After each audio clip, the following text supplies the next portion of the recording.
Buenas noches, le habla el diácono Santiago Rosado de la iglesia de San Sebastián en San Agustín, Florida. Y esta noche vamos a continuar con nuestra clase de Biblia sobre el Evangelio de San Marcos. Vamos a cubrir el capítulo 7. Pero antes de empezar la clase, pues vamos entonces a hacer nuestra oración para antes de leer la Biblia. En nombre del Padre, y del Hijo, y del Espíritu Santo. Amén. Señor Jesús, abre mis ojos y mis oídos a tu palabra. Que lea y escuche yo tu voz y medite tus enseñanzas. Despierta mi alma y mi inteligencia para que tu palabra penetre en mi corazón y pueda yo saborearla y comprenderla.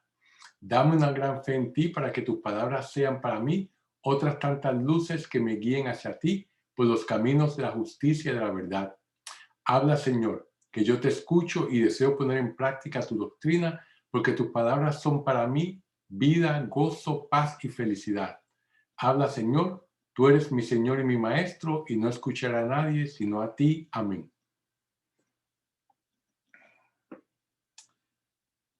Bueno, entonces vamos entonces a comenzar la clase y pues hoy hice un adendo en nuestra clase porque debí haberlo hecho con anticipación, ¿verdad?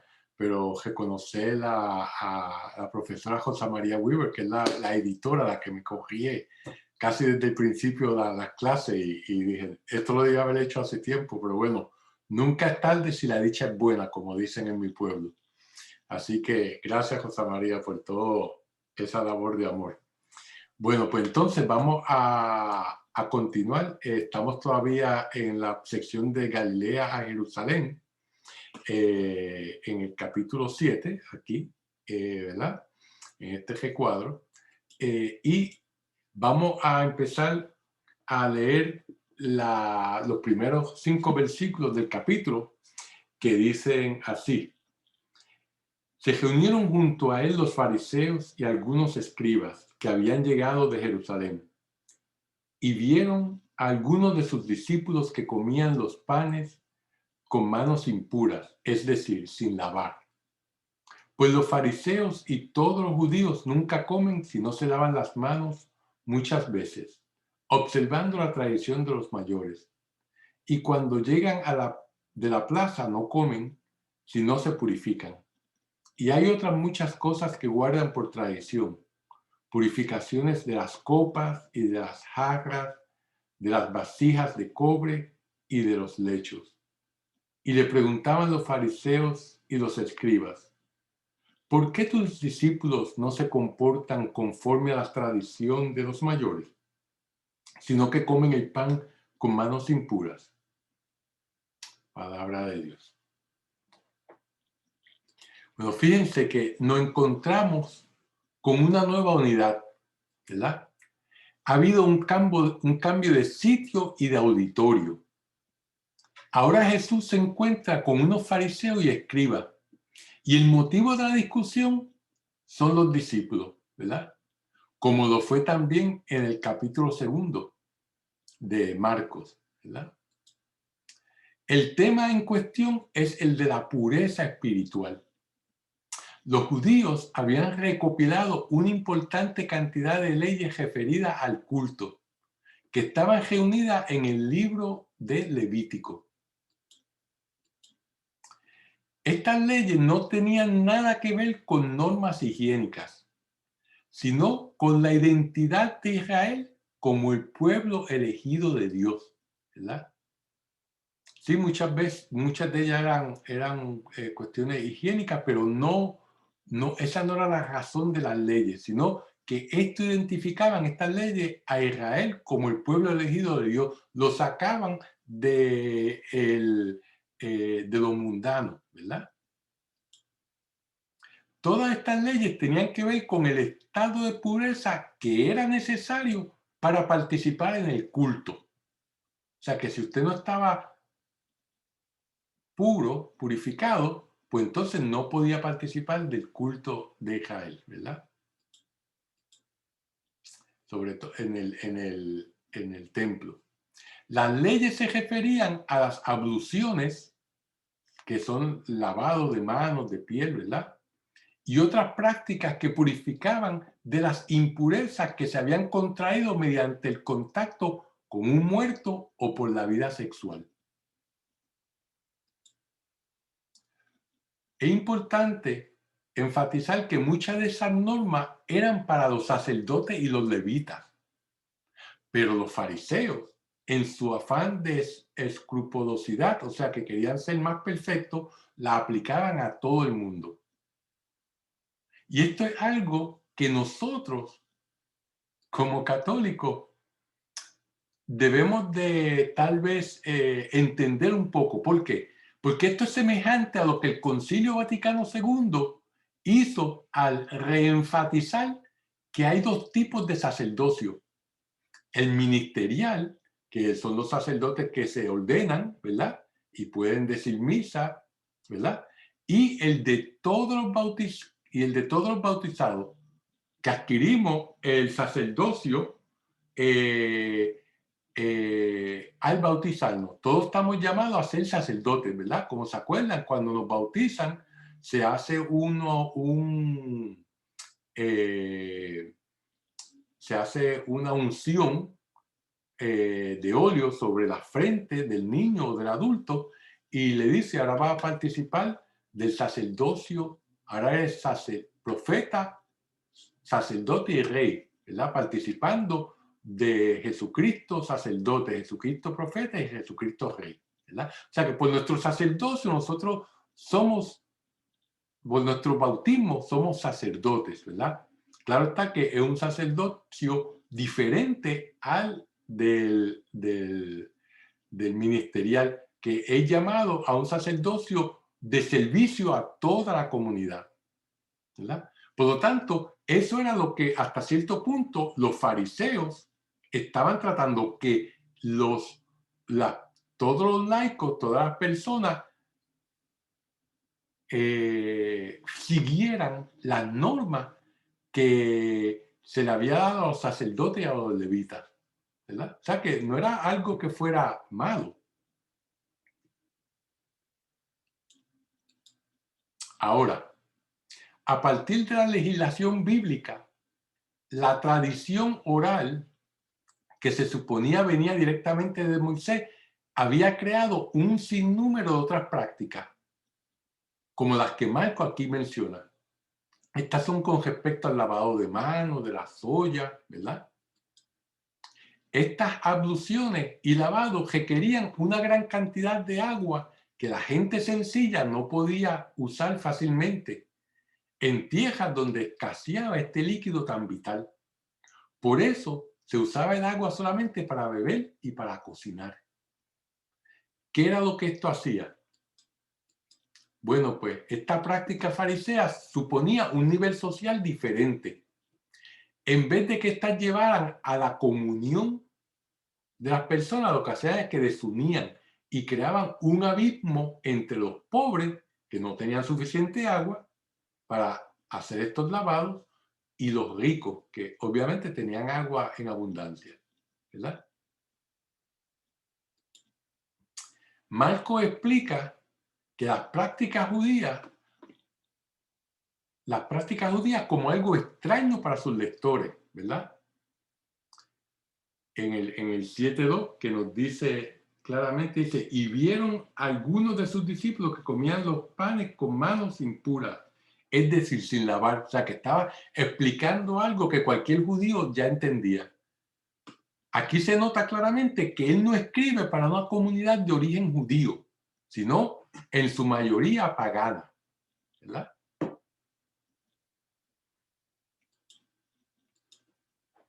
Marco explica también que todo esto lo hacen por tradición, o sea, por costumbres antiguas heredadas, que no vienen del mismo Dios a través de Moisés, sino que fueron leyes que siguieron poniendo, añadiendo por tradición, pero no porque venían de Dios a través de Moisés. Los fariseos creen que debe hacerse todo eso, ¿verdad? Todas esas reglas, todas esas leyes. Pero Jesús les demostrará que estas solamente son puras tradiciones humanas, ya que al seguirlas invalidarían al Torá. El Torá, que son los primeros 5 libros del Antiguo Testamento, ¿verdad? El Génesis, el Éxodo, Levítico, Número y Deuteronomio. Fíjense que lo que nos dice en la sección de las respuestas de Jesús a ellos. Dice, Jesús les respondió, hipócritas, bien profetizó de ustedes Isaías en el pasaje de la Escritura que dice, este pueblo me honra con los labios, pero su corazón está lejos de mí. En vano me rinde culto. Las doctrinas que enseñan no son sino preceptos humanos. Ustedes dejan de lado el mandamiento de Dios por seguir la tradición de los hombres. ¿Verdad? Eso es la acusación que le hace Jesús, ¿verdad? Y ahora, ¿cómo se las demuestra? Le dice, y les decía, por mantenerse fieles a su tradición, ustedes descartan tranquilamente el mandamiento de Dios. Porque Moisés dijo, honra a tu padre y a tu madre.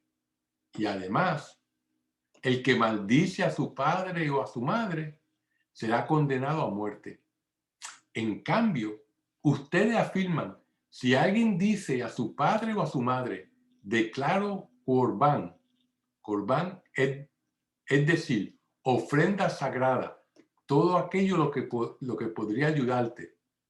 En ese caso, le permiten no hacer más nada por su padre o su madre. Y así anulan la palabra de Dios por la tradición que ustedes mismos se han transmitido.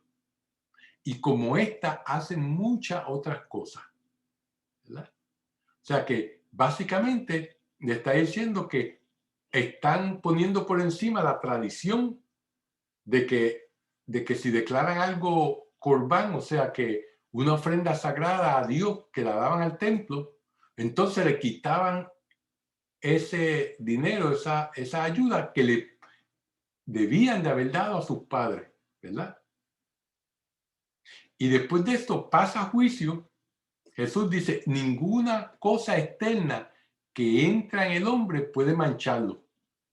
Lo que lo hace impuro es aquello que sale del hombre, ¿verdad? Y esto lo vamos a discutir un poquito más en detalle. Fíjese, Jesús le responde a los fariseos y escribas partiendo de un texto de la Escritura que está en Isaías 29:13, ¿verdad? Que es lo que dice Isaías, que dice, este pueblo me honra con los labios, pero no con el corazón. Las doctrinas que enseñan, según Isaías, son meros preceptos humanos. Por lo tanto, no obligan.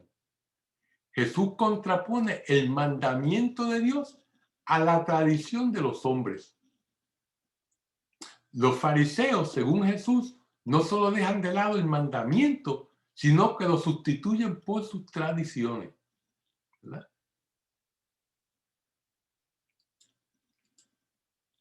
Luego, Jesús pasa a demostrar su tesis con casos concretos tomados de la Escritura y de las tradiciones humanas de los fariseos.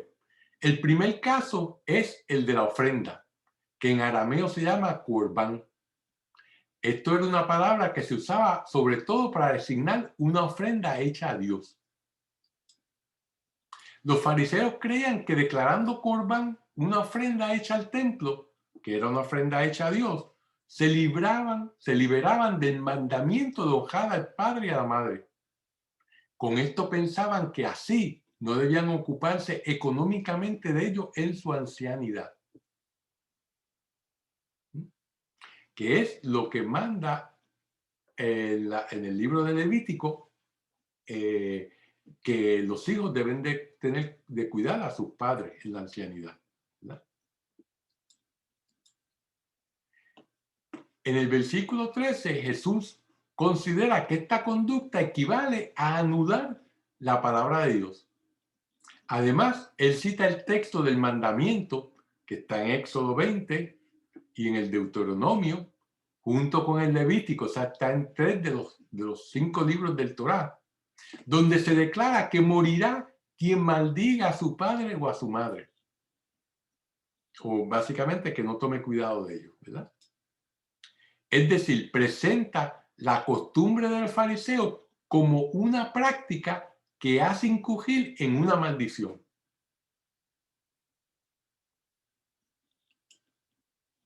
El corbán no era obligatorio, de manera que muchas veces no era más que una ficción o un motivo de venganza en algunos hijos que se habían alejado afectivamente de sus padres. O sea que si los hijos querían vengarse de los padres, decían, pues estos bienes materiales yo los dono al templo y así no se los doy a mis padres, así me cobro lo que me hayan hecho, lo que creían que se, ¿verdad? O sea que es una manera de tomar venganza, ¿verdad? Y por lo tanto, entonces estaban rompiendo con el mandamiento de honrar a padre y madre, ¿verdad? Con la excusa de dar ese dinero al templo o como una ofrenda a Dios, ¿verdad? Que esto era algo que verdaderamente no era requerido, ¿verdad?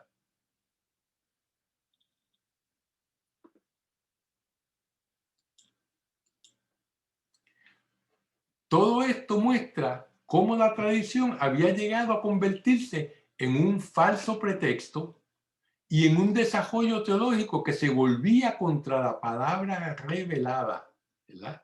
Que era lo que vimos anteriormente en el Éxodo, en Levítico y en el Deuteronomio, ¿verdad? Es interesante notar que este pasaje, lo más probable, sea una amalgama de diferentes temas que Jesús enseñó a través de su vida. Y que entonces Marco lo unifica en este relato para desarrollar un argumento. ¿Por qué los eruditos nos dicen esto? Porque el tema del lavado de manos está del versículo 1 al 7. Después utiliza el corbán, el tema del corbán, para eh, contestarle Jesús a los fariseos y a los escribas. Y luego vamos a ver más adelante el tema de los alimentos impuros que está en el 14 al 23. Fíjense que cada uno es un tema diferente. Lavado de las manos, el corbán, para no darle el dinero a los padres o tomar cuidado de ellos en su ancianidad, y alimentos impuros. Y sin embargo, Marco lo ha entretejido de una manera con un estilo muy bueno, para desarrollar este argumento que vamos a ver a dónde nos va a llegar. Él está preparando esta idea que nos va a llevar al centro del mensaje que él nos quiere dar en esta sección, en este capítulo 7.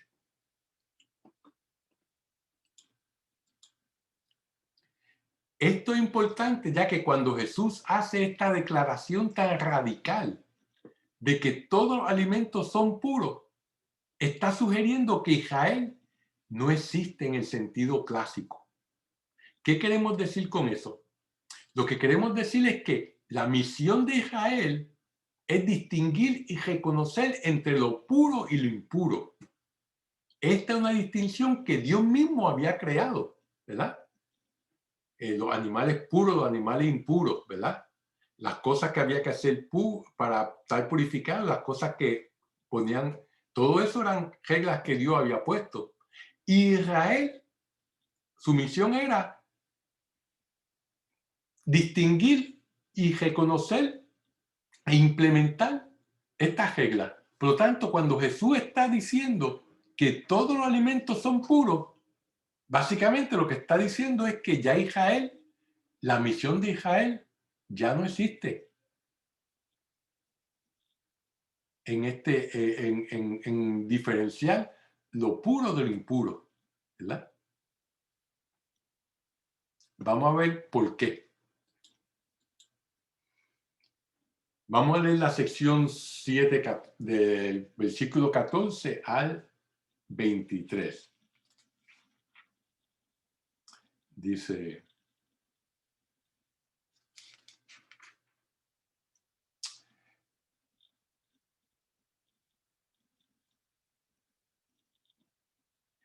inútilmente, voy a empezar, 14, aquí está. Después de llamar de nuevo a la muchedumbre, les decía: escuchadme todos y entendedlo bien. Nada hay fuera del hombre que al entrar en él pueda hacerlo impuro.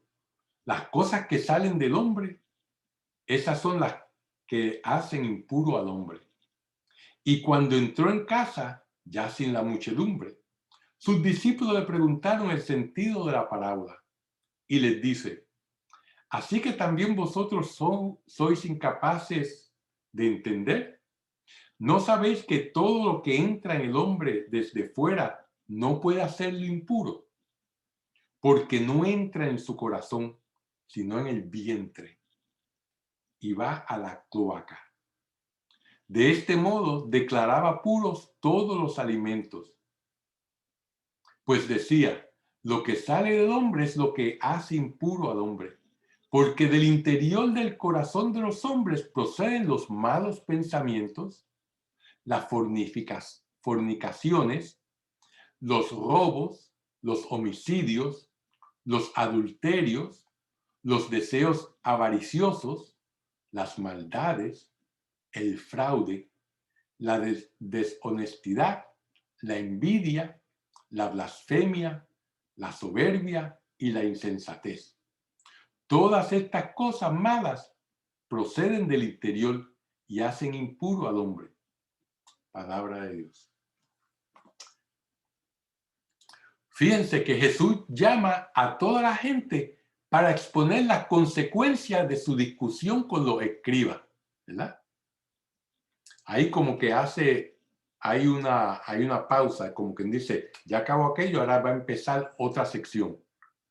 El cambio, como le había dicho, y lo repito porque es importante que uno coja este concepto. El cambio de auditorio y del tono de la conversación permiten hablar de una unidad temática nueva a la anterior. Como habíamos dicho anteriormente, el tema del lavado de las manos, que está en estos primeros versículos, el tema del Corbán, y ahora empieza de los alimentos impuros, ¿verdad? Cambia de hablar con los fariseos y los escribas a algo más privado con las personas, ¿verdad? Que están, ya está hablando de un tema diferente. Dejó de hablar del Corbán, sino que habla de los alimentos impuros.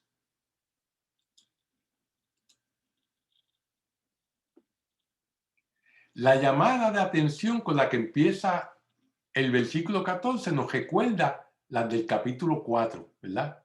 Jesús quiere destacar que lo importante no es el comportamiento externo, los rituales y las leyes, sino lo que sucede en el interior del hombre. De acuerdo con el método de enseñanza ya presente en el capítulo 4, donde Jesús explica su enseñanza a los discípulos en privado, ¿verdad? Todo el capítulo 4, si se acuerdan, son todas las parábolas: la parábola del sembrador, la parábola de la semilla de mostaza, ¿verdad? Y así por el estilo. Ellos no lo entendían y él se la explicaba en privado, ¿verdad? Pues él explica su enseñanza a los discípulos en privado, como por ejemplo en el capítulo 4, versículo 13, cuando los discípulos le preguntan, él le echa en cara su incapacidad de comprender. Y fíjense que aquí, en este pasaje que acabamos de leer, hay un detalle que dice en el versículo 17, dice: cuando entró en casa, ya sin la muchedumbre, sus discípulos le preguntaron el sentido de la parábola. Fíjense, él no había dicho ninguna parábola. Él solamente dio unos ejemplos. O sea que los discípulos no entendieron tan siquiera lo que él había dicho y creían que era una parábola. ¿verdad? Y entonces ahí les dice otra vez, y así que también vosotros sois incapaces de entender. O sea, como quien dice, otra vez todavía siguen sin entender, ya tan siquiera no saben la diferencia entre una parábola y una explicación que él está dando, ¿verdad?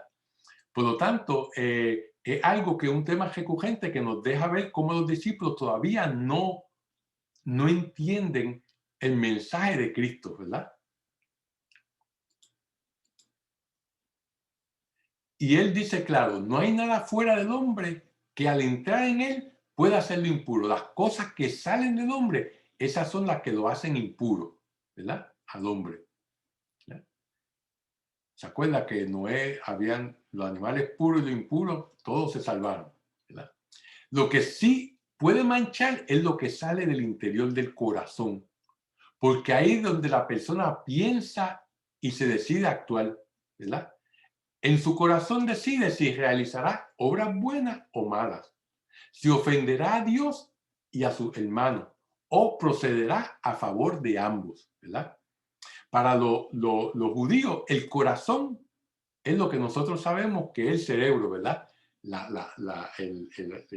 El órgano donde está el pensamiento, ¿verdad? Donde está la toma de decisiones, ¿verdad? Pues para ellos era el corazón, ¿verdad? Por eso es que dice que ellos dicen lo que sale del corazón. Lo que viene de afuera son accidentes, o sea, que no pueden modificar a la persona. Son cosas que pasan, son cosas que uno ingiere, son cosas que uno toma, pero verdaderamente no nos modifican a nosotros, no nos cambian en nuestra manera de pensar, de actuar, de hablar. Por medio de esta enseñanza, dice Marcos, Jesús declara todos los alimentos puros, como quien dice, Marcos está interpretando, ¿verdad? La enseñanza de Jesús, y eso nos lo dice en el versículo 19, cuando dice, de este modo declaraba puro todos los alimentos, ¿verdad? O sea que Marcos no está interpretando la enseñanza de Jesús. Y después de esto hace una larga lista de 13 vicios y pecados que salen del corazón del hombre y lo manchan. Es la única lista de vicios en los evangelios. La de Marco, la que es a su par está en Mateo, capítulo 15, versículo 18, ¿verdad? Que es básicamente la misma escena, ¿verdad? Pablo, en sus epístolas o cartas, trae una lista numerosa. Pablo sí que le gusta hacer listas de cosas, de vicios, de pecados. También hace la lista de los frutos del Espíritu Santo, ¿verdad? Y así por el estilo, ¿verdad? Pablo trae numerosas listas en las cuales aparecen la mayoría de los pecados que ya Marcos menciona. Pero hay una cosa clara, es que esta lista no es exhaustiva, ¿verdad? Él no hizo una lista que para cubrir todos los pecados que nosotros los hombres podemos cometer y las mujeres, ¿verdad? Sino que son tal vez de los más comunes que ocurren y de los que más comunes que se encontraban, ¿verdad? Que las personas cometían. Sobre todo cuando cada cual conoce su comunidad, ¿verdad? Dice bien claro, lo que sale del hombre es lo que hace impuro al hombre, porque del interior del corazón de los hombres proceden los malos pensamientos, las fornicaciones, los robos, los homicidios.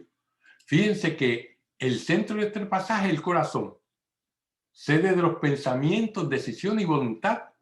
Claro está, en el concepto, en el conocimiento de aquel entonces, ¿verdad? Como vemos, Ezequiel, que nos habla del corazón de piedra, ¿verdad? El corazón pesado, el corazón que está en pecado, ¿verdad?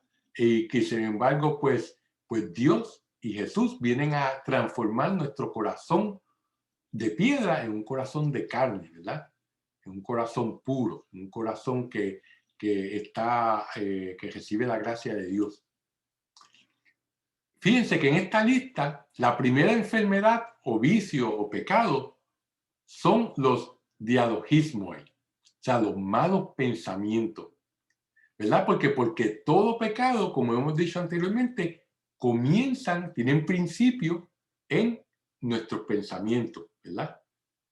De ahí es que salen nuestras acciones, nuestras palabras. Por eso, cuando estamos en la misa, como he dicho anteriormente, una de las oraciones iniciales, que es yo me confieso, ¿verdad? Dice, yo me confieso ante Dios Todopoderoso, ante ustedes, hermanos, que he pecado mucho ¿de qué? De pensamiento, palabra, obra y omisión.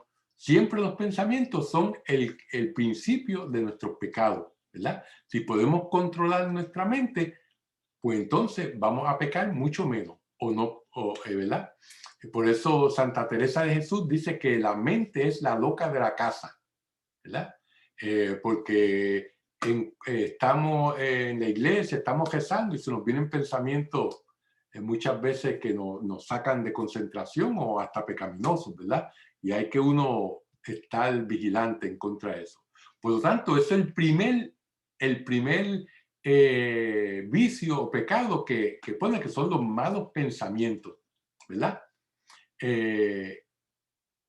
Y luego sigue con las fornicaciones, que es una palabra del griego que es bastante abarcadora.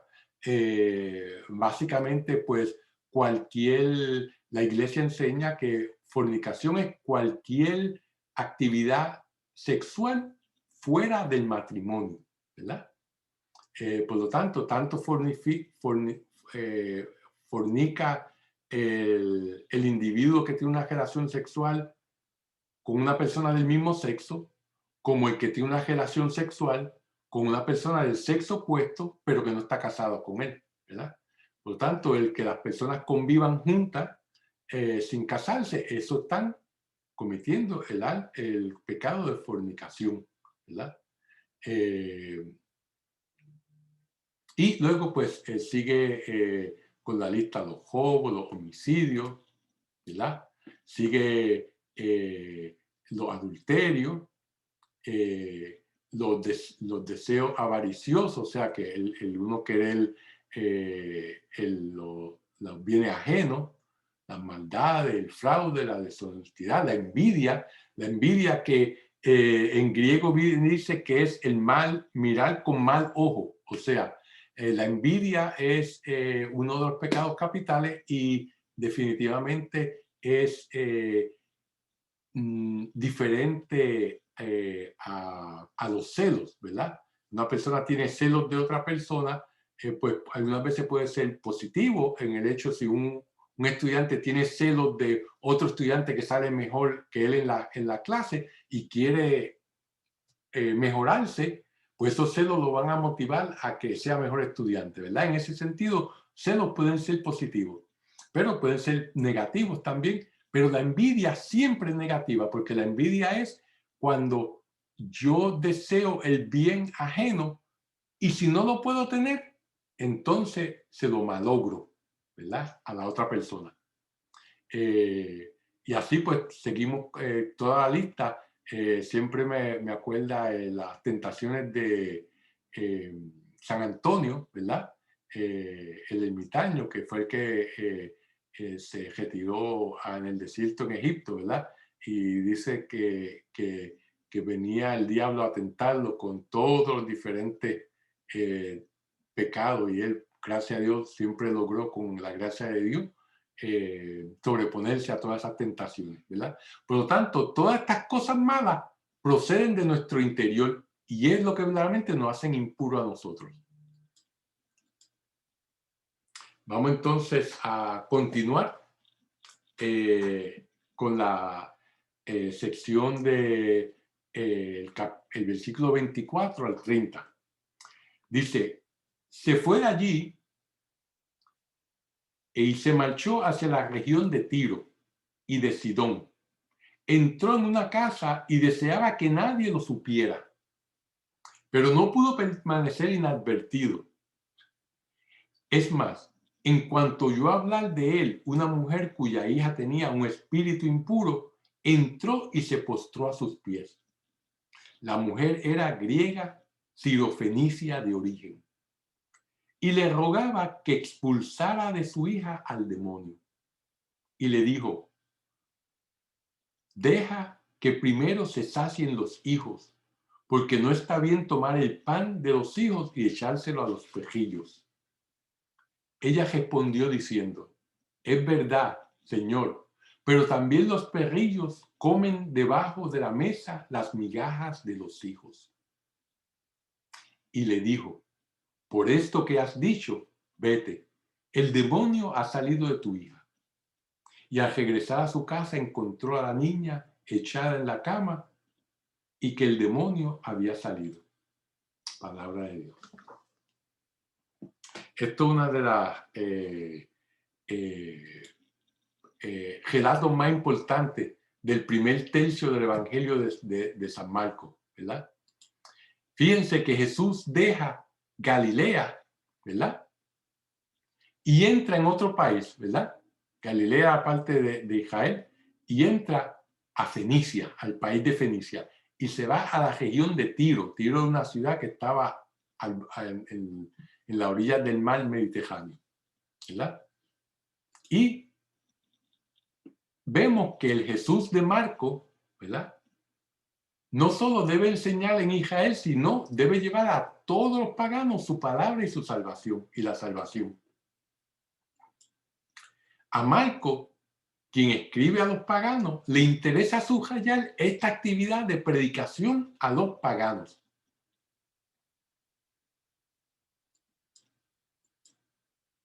Jesús va solo sin los apóstoles. Esta es la primera vez que ninguno de los apóstoles está con él en el Evangelio, ¿verdad?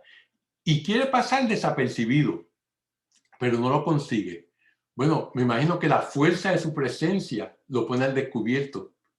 ¿Cómo Dios puede pasar desapercibido, verdad? Imposible. Solamente si lo ignoramos. El posible motivo del alejamiento puede ser lograr ese descanso ya propuesto en el capítulo 6. Si se acuerdan, cuando los discípulos vinieron de su misión evangelizadora, Jesús le dice a ellos: vamos a un sitio apartado para que descansen, ¿verdad? O quizás el deseo de crear un tiempo de silencio después de las ajetreadas discusiones con los fariseos.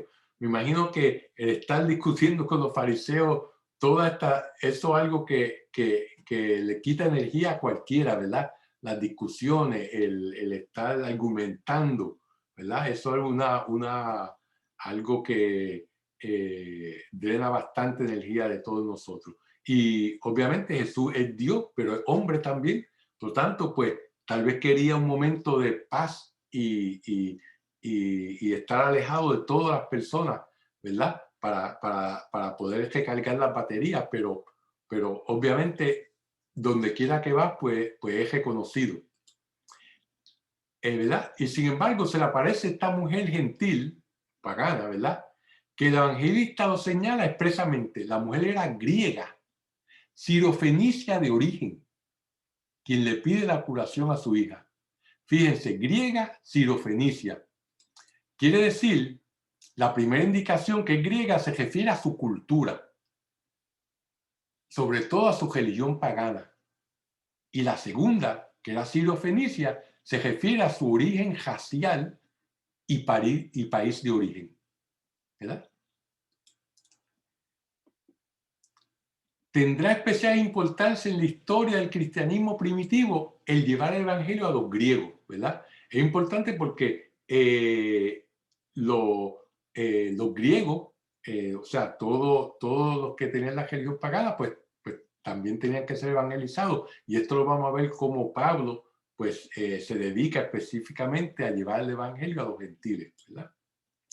Vemos que esta doble dimensión de la proclamación del mensaje es fundamental, se ve en los Hechos de los Apóstoles y en Pablo, ¿verdad?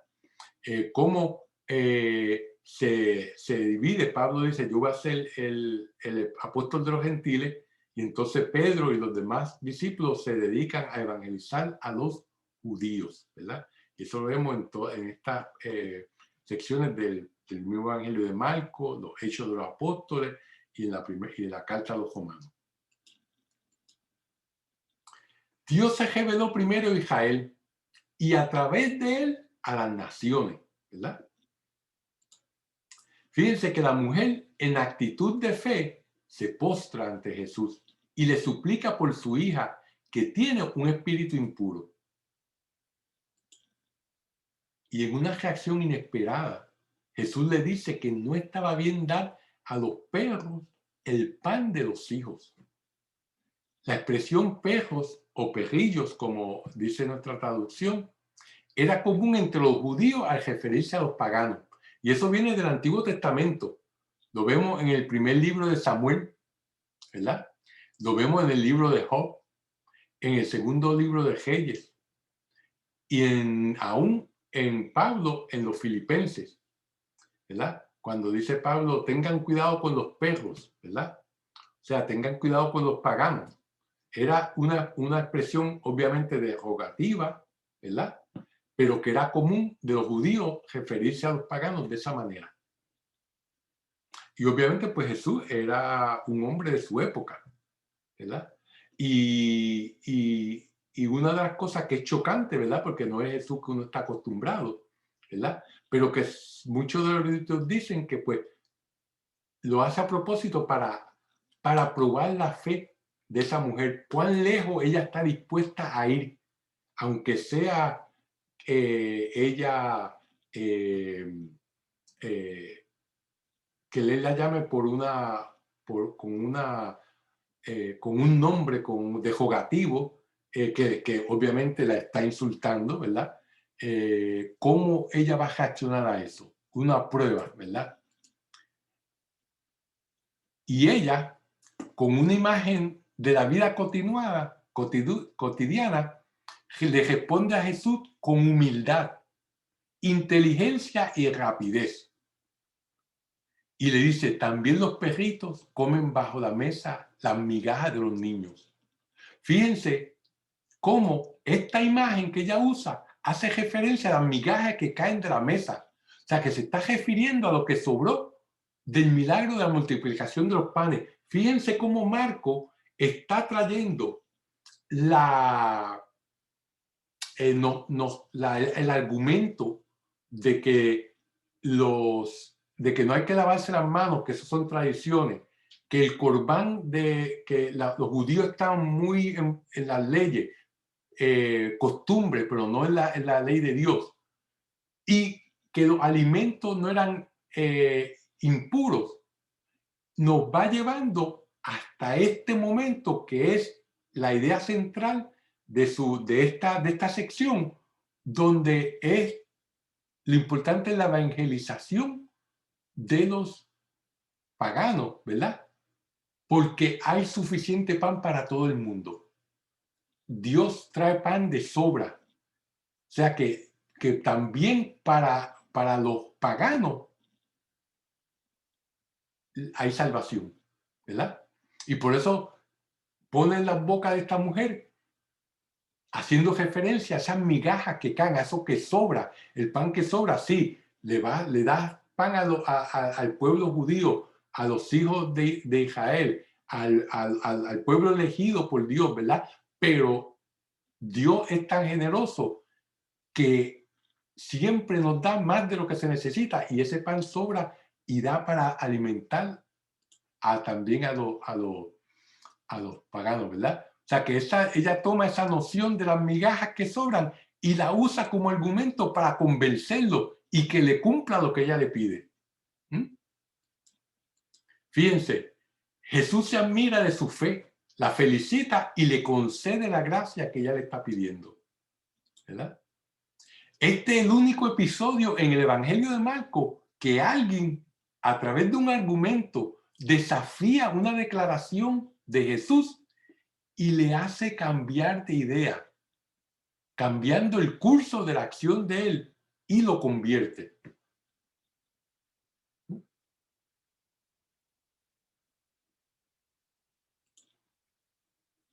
Este es un momento crucial que marca el inicio de la evangelización de los paganos.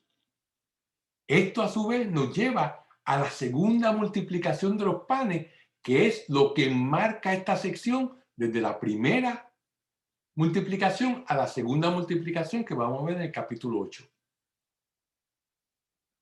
¿Ven cómo Marco entreteje estos temas y estos argumentos para llevarnos a que es lo que verdaderamente todo eso él no quiere llevar, ¿verdad?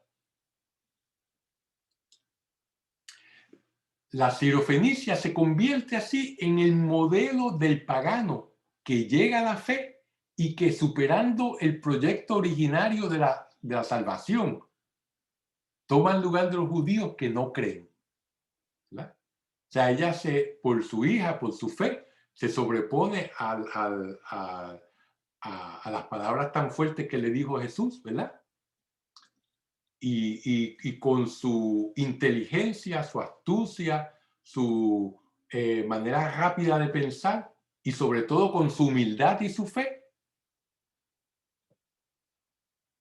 consigue lo que quiere, la sanación de su hija, ¿verdad?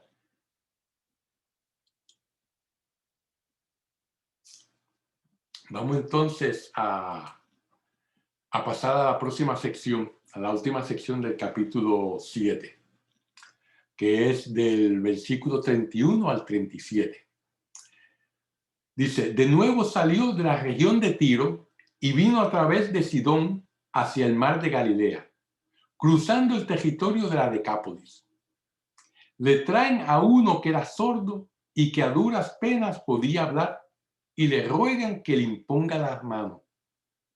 Apartándolo de la muchedumbre, le metió los dedos en las orejas y le tocó con saliva la lengua. Y mirando al cielo, suspiró y le dijo, Éfeta, que significa ábrete. Y se le abrieron los oídos, quedó suelta la atadura de su lengua y empezó a hablar correctamente. Y les ordenó que no se lo dijeran a nadie. Pero cuando más se lo mandaba, más lo proclamaban. Y estaban tan maravillados que decían, todo lo ha hecho bien. Hace oír a los sordos y hablar a los mudos. Palabra de Dios.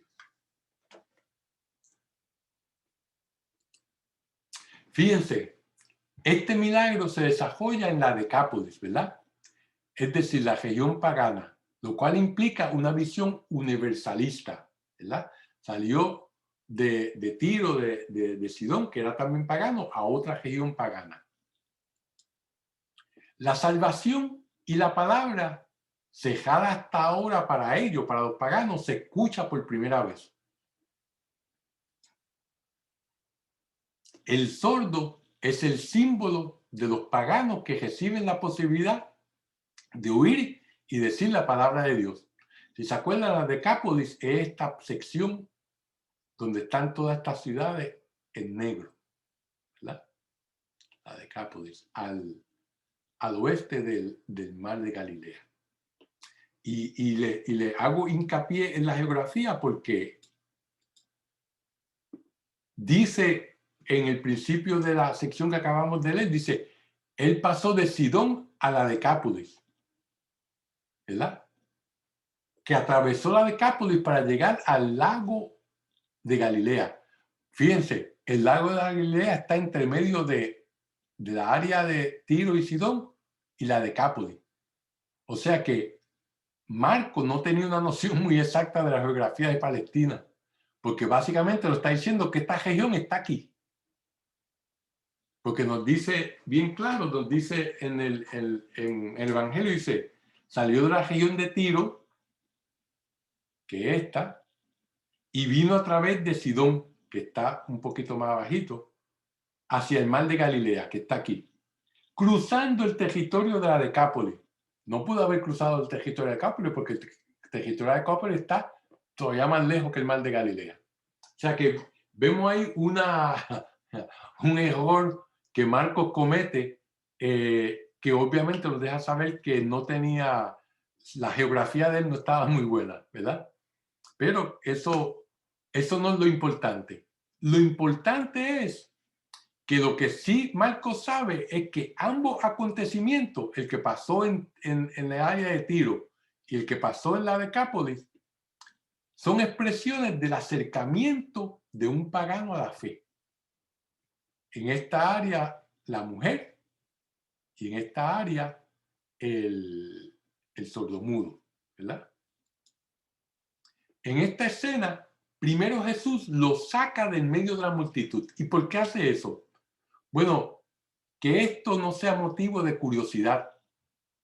Es lo mismo que cuando pues se va a hacer un procedimiento a un paciente o algo así, pues se le da su privacidad, ¿verdad? Eh, eh, Segundo, manifiesta un profundo respeto por la persona. No quiere que se sienta mal, ¿verdad? Por lo tanto, Jesús lo saca de la muchedumbre y se lo lleva aparte.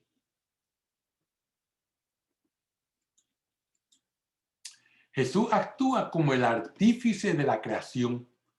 Toca las zonas enfermas, primero los oídos y luego con su propia saliva le toca la lengua, ¿verdad? Y esto es algo que es un poquito raro para nosotros, pero en la antigüedad la saliva se usaba como medicina.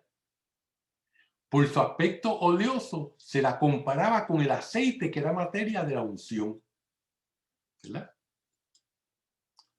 Y dice la palabra éfeta, que en arameo quiere decir ábrete. Marcos la usa para expresar con mayor elocuencia el sentido liberador de la palabra, ¿verdad? Si se acuerdan, han asistido a un bautismo, parte del bautismo es opcional para el sacerdote o el diácono efectuar el ritual del éfeta, donde se dice la oración poniendo las manos sobre el oído del niño o de la persona y sobre los labios, pidiéndole a Dios que abra sus oídos a sus palabras y que abra sus labios para que puedan proclamar la palabra de Dios, ¿verdad? Y eso es un ritual muy bonito, ¿verdad? Para que la persona bautizada, eso se hace después de que se ha hecho el bautismo, que ha pasado donde se echa agua, ¿verdad? Se le dice que abra los oídos a tu palabra y abra tus labios para que pueda proclamar la palabra, el mensaje de Dios. Se saca de aquí, de ese milagro que Jesús hizo. Por último, se menciona la reacción de la multitud, que dice, todo lo ha hecho bien. Fíjense, estas palabras son un eco de Génesis, capítulo 1, versículo 31. La última frase del relato de la creación, donde dice que vio Dios que todo estaba muy bien, que todo lo que él había hecho estaba bien. No hay nada en este mundo que sea malo, porque todo ha sido hecho por Dios. Ahora, que nosotros lo utilicemos de una manera mala, ya eso es diferente. Pero nada de lo que hay en este mundo es malo, porque todo ha sido hecho por Dios y nos dice claramente que vio Dios que todo estaba muy bien, ¿verdad? Por lo tanto, pues Jesucristo también, que es Dios, todo lo ha hecho bien. La multitud se da cuenta, ¿verdad? Eso es algo que obvio. Porque Jesús es Dios creador, que ha venido a rehacer esta creación enferma y restablecer al hombre en su condición de Señor de la creación, ¿verdad? Esta creación que ha sido dañada por el pecado original y nuestra naturaleza caída, pues ha venido a rehacer, a curar, a restablecer el reino de Dios. Fíjense que la multitud agrega, hace oír a los sordos y hablar a los mudos. Esta frase fue tomada de Isaías, capítulo 35, versículo 5, ¿verdad? Donde se refiere Isaías a cuando vuelven las personas del destierro de Babilonia, ¿verdad?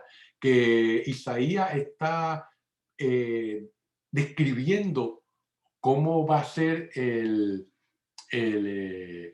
la vida de ellos, ¿verdad? En una manera idílica, en una manera donde todo está bien, ¿verdad? Pues en eso dice que hasta los sordos oirán y los mudos hablarán, dice Isaías, ¿verdad? Pues es verdad que Jesús ha llegado a la cúspide de su misión evangelizadora. O sea, esto que Isaías había anunciado en el Antiguo Testamento se está haciendo realidad en la persona de Jesucristo, ¿verdad?